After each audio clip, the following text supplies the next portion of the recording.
Pour eux, c'est la mauvaise surprise de la rentrée. Cette année encore, les frais d'inscription à l'université sont en hausse. Plus 2,3% en licence, plus 2% en master, plus 2,2% en doctorat.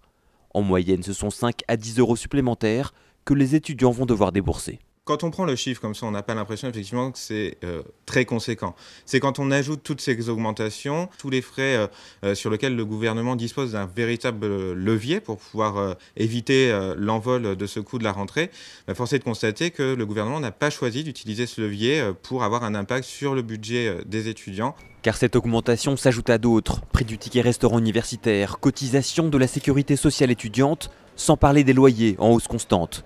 Les fins de mois s'annoncent donc encore plus difficiles, une vraie déception pour les étudiants qui s'attendaient à autre chose avec l'élection de François Hollande. C'est un signal qui est envoyé à la jeunesse, qui est une priorité. Les étudiants aujourd'hui n'entendent pas cette priorité, en tout cas ne la voient pas se concrétiser. En compensation, le gouvernement avance une revalorisation des bourses, plus 2,1% sur des critères sociaux.